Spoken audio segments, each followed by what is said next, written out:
Welcome to the Healing While Discovering Yourself podcast. I'm your host, Andrea Michelle. I'm an intuitive transformational coach, certified life coach, certified NLP practitioner, and speaker. I've spent the last 22 plus years helping myself and my clients learn how to create their own happiness and live more abundant lives. In this time, I've also overcome and healed from child sexual molestation, a compulsive eating disorder, hunger, and homelessness. Now it's your turn to move forward with your life and heal from childhood traumas or past experiences. In this podcast, I'll share how I was able to overcome all of my past struggles, as well as my personal stories of overcoming jealousy, loneliness, resentment, and bitterness, and how I learned to forgive.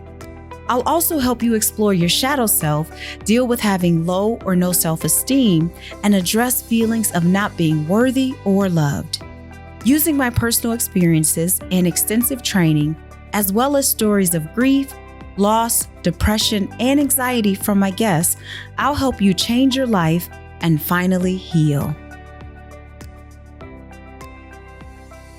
Hey, loves. Welcome back to this episode of the Healing While Discovering Yourself podcast. It is always an honor and a privilege to come before you. So thank you for being here. And if you are new around these parts, welcome.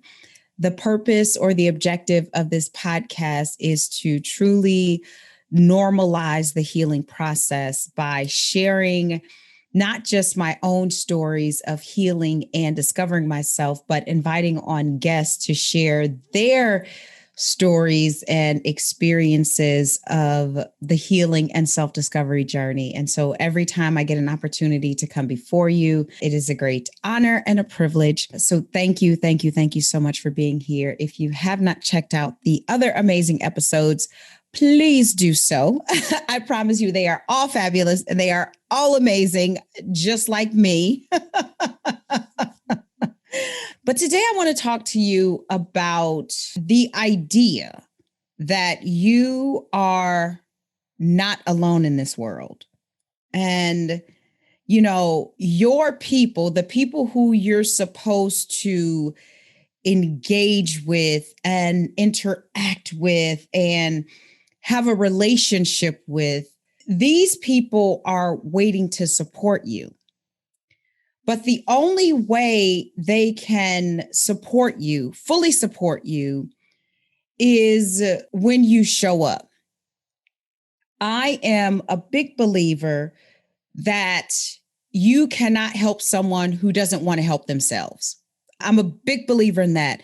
Like, it doesn't matter how much you want to help someone. It doesn't matter how much you want to see them healed. It doesn't matter how much work you put into getting them to whatever state they need to be in.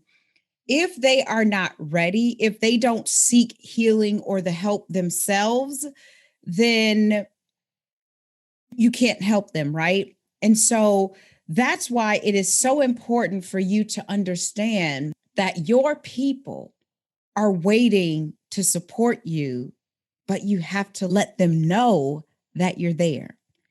And to prove this point, I want to share with you a story that I've shared before.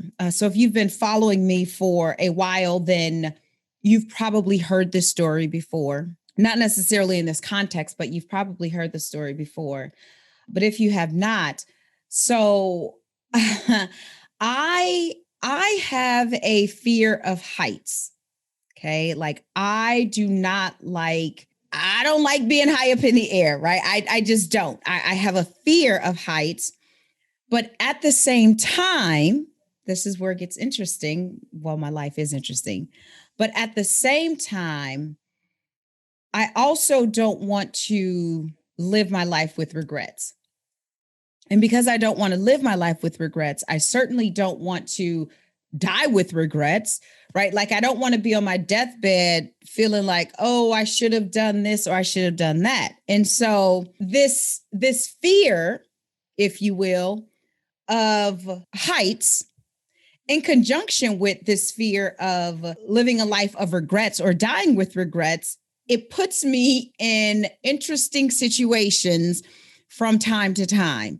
So, although I have a fear of heights, when I allow myself to sit with myself and process like what's actually happening, then I have a tendency to go for whatever it is I have a fear of. So, with this fear of heights, and also in conjunction with the fear of regrets, I've gone zip lining in Hawaii, where the entire length of the zip line, of course, it was broken down into maybe 5 to 7 different, areas or platforms, but it had us so high in the air that we were above waterfalls, we were above trees, we were really high in the air, right? But I remember when we booked the experience of ziplining while we were in Hawaii, my best friend and I, standing there making the decision to do it, I was like, you know what? I don't know when I'm going to ever be back in Hawaii. I mean, I've gone back since then, but I didn't go to the Big Island because we were on the Big Island in Kona. And the second time when I went back, we stayed on Oahu. But anyway, at the time I said, I don't know when I'll ever come back. I don't know if I'll ever have this opportunity to zip line and, see the waterfalls and all of these amazing things. And so again, going back to this fear of regret, I actually decided to do it. Even though each time we got to, first of all, you have to climb up a platform, to get to the actual zip line. So that in and of itself was extremely scary and frightening. And I'm pretty sure I was shaking all of the way, but also there to support me because she understood my fear of heights was my best friend. But also there to support me were the guides for the zip line. But also there to support me were the maybe 7 other people who were in the group with us, right? So as I faced my fear of heights on the zip line, I wasn't facing my fear alone. I had my very best friend with me. I had the 2 zipline guides, and then I had the 6 or 7 other people who were complete strangers supporting me along the way.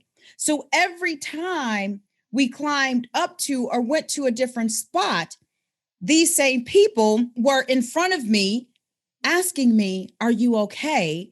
And then the same people were also behind me checking in on me. "Hey, how's it going? How you doing? How you feeling?" Like if I got to a top of one of the platforms and I was, kind of like, whoo, a little shaky, they would grab me by the hand. "Hey, come over here," right? But the only way they could offer any assistance to me was for me to share with them, was for me to let them know that I had this fear of heights, right? That I was afraid, but I'm doing it because I want to experience life, because I don't want to have any regrets. Now, if I hadn't shared that with them, who knows how the experience would have been? The zip line in total was, I think it was like either 2.4 miles in total, broken down into whatever 5 to 7. This is about 7 or 8 years ago, so I don't remember at this particular point how long it was and how many miles, but it was one of the longest zip lines in Hawaii. It might be in the United States, and it might even be in the world, because it's like a world renowned place. So lots of people, know about it, whatever. That's beside the point. The point is that there were strangers who were willing to support me on my journey with my fear of heights. And had I kept that to myself, I don't know what the experience would have looked like, because if you've ever gone ziplining, then you know that the platforms that you stand on to get from one side to the other, they're kind of janky.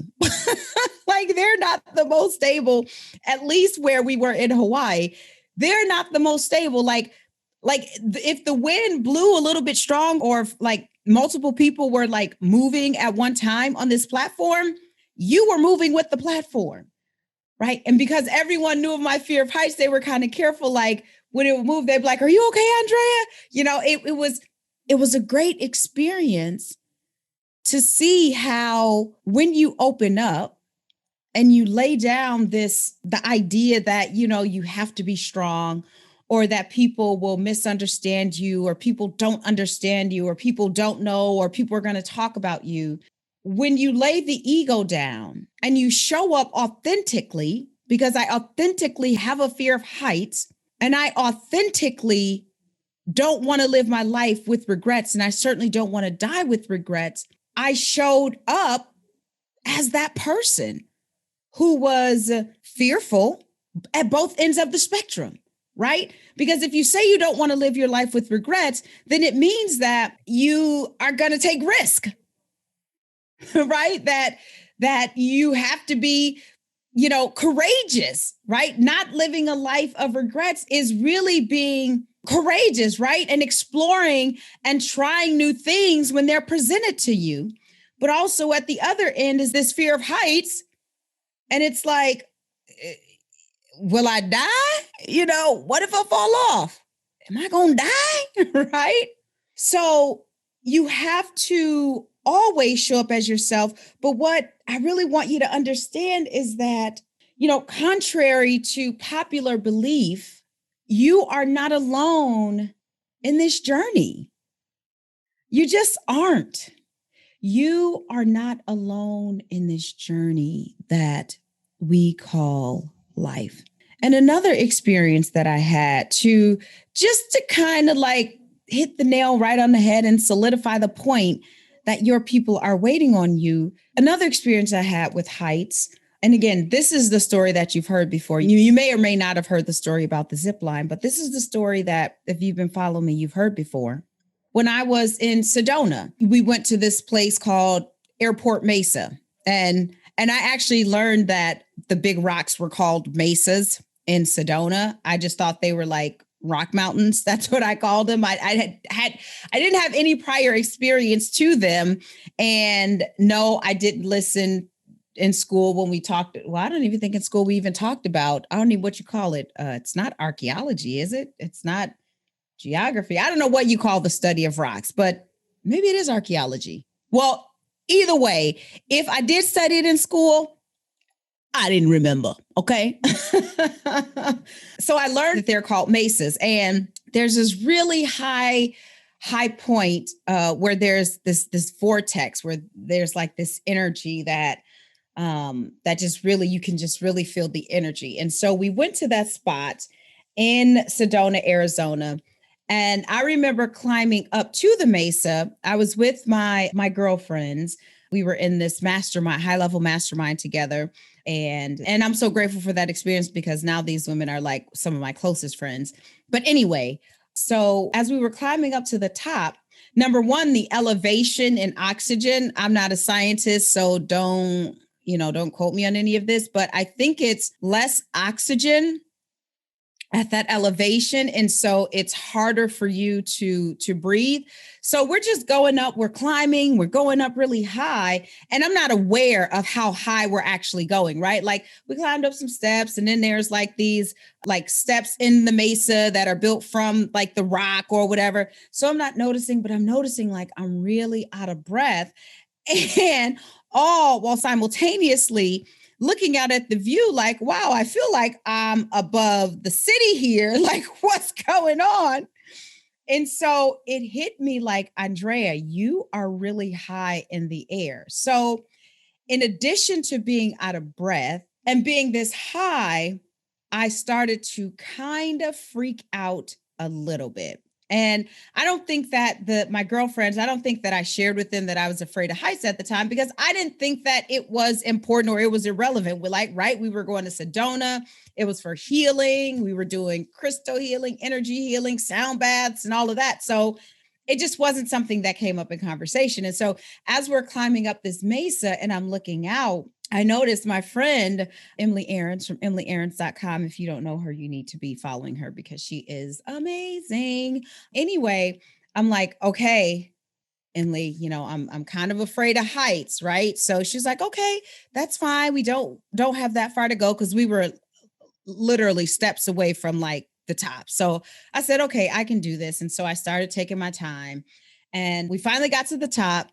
And so I sat down immediately because listen, know thyself, to thine own self be true, right? And I know that I have the propensity to kind of just like freak out. And so I sat down, almost as soon as we got to the top. I didn't go over near the cliff, even though it looked beautiful and amazing. And my two girlfriends were over on the cliff. They were taking pictures. They were just, the sun was hitting them just right. Like they looked perfect. To thine own self be true, right? I stay in my own lane. I don't mess with stuff that I know nothing about.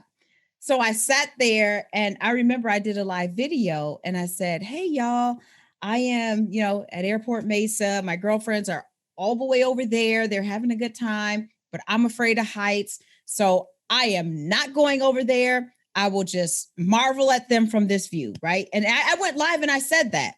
And I finished the live and I sat there and I watched them and I said, wow, they look like they are having the time of their lives. And I asked myself, I said, remember, I believe in not living with regrets. And I said, Andrea, if you don't go out there, you will regret it. And I was like, dang. I mean, I'm just being real with y'all. I was like, dang, I'm right. I will regret it if I don't go out there. So I tell my friend Emily, and Valerie was also there. And Valerie is an amazing boudoir photographer. Absolutely amazing. Like, all my friends are amazing. I can't even lie. All my friends are amazing. All of them. And so I was like, okay, I want to come out there with y'all. So Emily came and got me and she said, okay. She like put her back towards me and she grabbed my hands and she like put, one of my hands on both sides of her, on her shoulders, right? And so she said, everywhere that I step my foot, I want you to put yours. And I said, okay. So she took a step. I took a step. She took another step. I took another step. And if you have this visual where you literally see us going one step at a time, that is exactly what we did. The patience that she exercised with me was absolutely amazing. And obviously, I gained a much deeper level of respect, but even greater than respect, love for her, for the patience that she had with me. And all while we're walking out there. So we walked out there step by step. And so she grabbed my hands, like took them off of her shoulder. And then she turned to face towards me. And she said, okay. And I noticed that we were getting closer to the edge, right? And so she said, okay, so just let's do like 3 more steps. And literally, like, she could, not only could she like feel me shaking, but you could look at my body and literally almost like I was shaking uncontrollably. Even when I tried to stop, I just couldn't because that's how afraid I was. And so I said, okay, I'm going to sit down. And she said, that's fine. And so as I sat down, she sat down, like she guided me along the way. And so I wasn't quite where I wanted to be. So she said, do you want to scoot? And I said, yes. So she guided me with scooting, right? Like I'm literally on the ground and she guided me. And so finally we were there. And for a while, I sat with my eyes closed and I'm like, wow, I did this. I overcame this fear. And then I was like, okay, well, open your eyes. So then I opened my eyes. And y'all, when I looked out at what I saw, I know without a shadow of a doubt that I would have regretted that. But what I also know without a shadow of a doubt that if my girlfriends hadn't been there supporting me, I wouldn't have done that. But the only way that my girlfriends could support me is that I let them know, hey, I have this fear of heights. So we sit out there. I actually went live again, sitting on the edge. And at this particular point, I'm like bawling, crying because I can't believe that, like, wow, I'm actually out here. And so I knew I had to get back. And honestly, the way that I went back, I didn't walk back. I crawled for a little bit, but with my friend Emily and Valerie there supporting me along the way. And so finally, Emily's still holding my hand, walking me back, and my legs are still shaking. And this was in the midst of COVID, right? Because this was November of 2020. And this woman, stranger, we didn't know her. She didn't know us. She saw how afraid I was. And she said, would you like some help? And I was like, oh my gosh, you're so sweet. I said, thank you, but we're fine. We got it. I said, thank you so much. Thank you though. Right? Because I was so grateful for even the offer. She could have simply looked at us knowing that, COVID was still happening because we all had our mask on and all of that. And she could have been like, nope, I'm not going near it, not touching it. But she offered to help. My point is, which I think you know the point by now, is that on your healing and self-discovery journey, people are waiting to support you. People are waiting to help you, but you have to open up to them. You can't expect for them to read your mind and know that, you have this fear, you have that fear, or this is bothering you, or that is bothering you. That it takes bravery on your part, because when you do open up, you run the risk of people like trying to take advantage of that information, right? But that's on them. That's not on you. That's on them. But if you want people to show up for you authentically and in the way that you need them to, then you have to open up and share authentically. And also, it's okay to let them know that you need help. Here I was at this retreat with these powerhouse women who are doing amazing things in their businesses and in their lives. And these women look to me and they respect me and they know me to be a powerhouse in my own right. But here I was afraid of heights, shaking in my boots. And I could have let my ego get in the way, like, well, I'm not going to let them know that I'm afraid of heights because I don't want them to think that I'm any less of a coach because I have this fear of heights. No, I was like, I can't do this without them. Right? Like, I want to go out there to the peak of this mesa. I want to hang out with them. I want to do what, well, I didn't want to do exactly what they were doing because they were like literally on the edge, taking pictures and snapping. Like, I didn't want to do all that. I just wanted to go out there and see what it looked like. I wanted to experience that. But in order for me to do that, I needed their help. And in order for them to help me, I had to let them know that I needed their help. So as you travel on your healing and self-discovery journey, don't be afraid to open up to people, especially if you feel some level of trust, some level of comfort. Don't be afraid to open up, because your people, the people who are going to be there for you, they'll gladly support you. And they won't make you feel like, neither of my girlfriends, Emily or Valerie, neither of them made me feel any less than because I was afraid of heights, because I was shaking, because I was crying, right? Neither one of them made me feel like anything less than the goddess queen that I am. But I had to open up to them, right? And so if you're traveling on this journey, and you feel like you're alone and no one understands you or no one gets you, chances are it's because you haven't opened up to them. It's because you haven't shared how you feel. It's because you haven't shown them your authentic self. And so let this episode be an invitation for you to begin to show up authentically. Because when you do that, as I have shared and demonstrated with the two stories, is that people, even strangers, will show up for you. All right. So I hope you've enjoyed this episode of the podcast. If you have, then I am going to invite you to share it with a friend, family, colleague, coworker, acquaintance. Share it on Facebook, Instagram, Twitter. Share it and share it alike. Share everywhere. And also, if you don't mind taking a minute or two to rate and review it, and letting other people know, how you view the podcast. And if there's a topic you want us to discuss, feel free to email me and my team at hello@andreamichelle.com. And we respond to all of our emails. We ain't that kind of company. We do respond. So if you like it, I would love for you to share it and rate and review it. All right.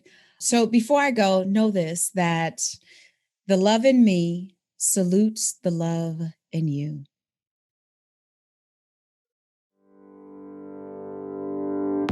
Hey loves, are you looking for a safe place to hang out while you're healing with other like-minded individuals? If so, then I would love for you to join my private Facebook community called Healing While Discovering Yourself, named after the podcast. This community is for those who are truly seeking a safe place to heal and also show up authentically. If this interests you, then I'm going to invite you to go to Facebook/groups/healing while discovering. I look forward to seeing you in the group. Tony Robbins said, "The quality of your life is a direct reflection of the quality of the questions you're asking yourself." And that's why I'm inviting you to download my free guide called 5 Powerful Questions to Ask Yourself to help you take back control of your life. In this guide, you will learn how to shift your mood, break negative thought patterns, and identify beliefs and stories so that you can explore the truthfulness of these stories. Go to andreamichelle.com/powerful to download this free guide today.